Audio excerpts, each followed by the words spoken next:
barbecue family. Thank you guys for tuning in to another episode on our channel. I'm Maddie and this is Kiki, and we are Canada's favorite female grill masters. And each week we teach you how to build a barbecue out of easy to find materials or things you can find at your local hardware store. Now don't be alarmed everybody, we're wearing our winter coats again, even though yes it is spring here, but it certainly feels like winter's happening again here. Yeah, there's no snow on the ground guys, but it is Canada, so sorry, but you might be seeing us in these for a little bit longer. It's gonna go from these to short weather, probably. Classic Canadian behavior. But for those of you who are new to our channel, we have yet to be in the grill studio for a very long time. We want to show you guys our space. We don't cook in the grill studio in the winter because we have to shut the water off, but now that it's spring, even though we are freezing, we are cooking back in the grill studio today. And guess what we're going to be testing, guys? A hibachi grill! How have we not done one yet? Okay, so if you are new to our channel, you're probably like, what is going on? These are very shrill two girls from Canada. They're testing a hibachi grill. One's a little bit more shrill than the other. Okay, wow. If you like the video so far, guys, please make sure to like and subscribe for more barbecue fun. Let's do this! So welcome to our grill studio, everybody. This is our barbecue haven that we built so that we can teach our barbecue classes, obviously pre-COVID. Yeah, but you know what's cool about this? Is before our classes were only available locally, but this way we can invite all of you guys from around the world to come into this space and see what it's like. It is something that we still can't get over. The fact that YouTube and the internet connects us all. We can all have you here in Port Hope, Ontario. It's pretty special. And maybe someday in real life you could come here too. But until then, let's get to building this hibachi. All right, I'm gonna get it started out of the box. Okay, I said let me just open open it. I said I get to. Actually, can you hold that? Help me pull it. So guys. Oh, cool. Okay.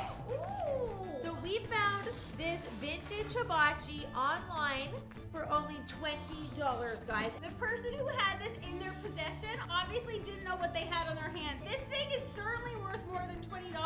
I can't wait to put it to the test. I don't know about you guys, but we are not fans of instructions, okay? So let's try and see if we can figure this out ourselves. Okay. Looks like it's circa 1980. This is from Canadian Tire. What? Cool. Does it say what year though? I don't know. I feel like it would on the instructions, wouldn't it? Or What the is box? that? I don't know. All right, let's see if we can put this thing together. We're not off to the greatest start. I already dropped one of the bolts into the picnic table. Wonderful.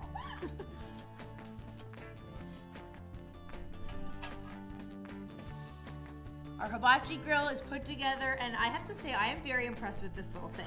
So check this out, guys. These go here for some direct cooking action. 2 of them with little handles on them, okay? And then wait for this. Look at this area. We've got a warming station, multi-level warming station. Thing is, this side seems to be a little bit faulty. It's not really staying up, but what can you expect from a grill that came from Canadian Tire in the 80s?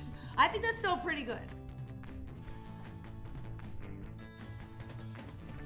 To test this hibachi grill, we're kicking it old school with a recipe called Rumaki. It's a classic dish from the 1960s, and all it is chicken livers wrapped with water chestnuts and bacon and cooked over charcoal. We're also gonna serve it with some corn, so I get to try something for once, and it's all dipped in a delicious teriyaki sauce. So let's start on the sauce. Got some cornstarch and water going into our little pan, and we're gonna actually thicken this over our hibachi grill as well. We're gonna add in some black and white sesames, ginger, tamari, garlic powder, and Chinese 5-spice hoisin sauce for a little bit of sweetness. Last but not least, the juice of an orange. Now this isn't typical in teriyaki, but it's a little sweet addition that we love adding. Now let's whisk this up and set it aside so Matt can get rolling our rumaki. Now, rumaki might sound like they're a difficult appetizer, but they're really not. There are only 3 ingredients plus that delicious sauce that Kiki made, and they will make you seem extra special at your next get-together. So all we're gonna do is start to build these. So we're just getting a delicious piece of bacon from Helenda's, a water chestnut, putting that down like that, getting a piece of these chicken livers, And some people, we might be losing some people at chicken livers, but trust me, chicken livers are basically not a lot of flavor. They're all just creamy, delicious texture. When they hit that charcoal, oh my goodness, do not knock these until you try them. Now we're just gonna put them over onto our skewer like that. And we're gonna be doing 3 different skewers, so let's see how many of these we can get on one skewer.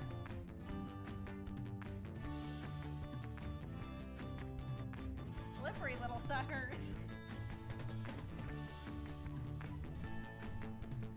All right, our rumaki are all ready, but before these hit the grill, I gotta get washed up. All right, our charcoal's ready to be dumped. Let's see what this grill can do, everybody. Okay, so this grill is a teeny tiny grill. It doesn't hold a lot of charcoal, so we're just gonna get in there and evenly disperse it equally around the grill so that we can fit the grill grates right on top. Our grill has been properly preheated, and now all we have left to do is get our rumaki right onto the grill. Now let's go in close for that sizzle. Oh my goodness! That was incredible already. Can't forget about the corn for Kiki.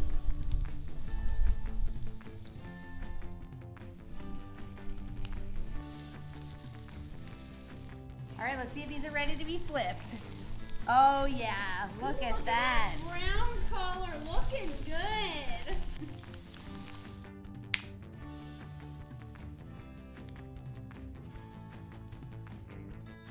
Our rumaki and corn are all finished, and we're gonna take them off the grill so we can get our sauce on to thicken.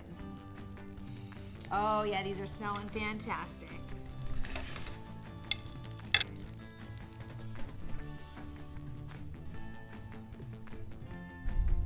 Our teriyaki sauce is nice and thick. Now let's pour it over our rumaki.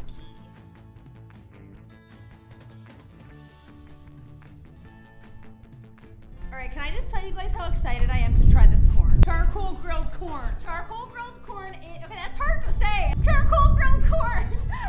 I don't know how I just got it out. I don't know how you did either, honey. But I am really excited for you to try this rumaki too. This looks like the perfect little salty bite. From the liver to the bacon, I have a feeling this is gonna be a winner. Get to the taste test. Okay, let's go do first. this. We're gonna do You that wanna go at the same around. time? I don't think I'm good at that. No, that doesn't work. We are doing it around. No, it doesn't We're work. doing the around. Let's do it. Oh wait, no. What did I just say? It doesn't work. This is what, guys, this is what I just did. Here we go. Into my mouth. Here we Let's go. Ready? 3, 2.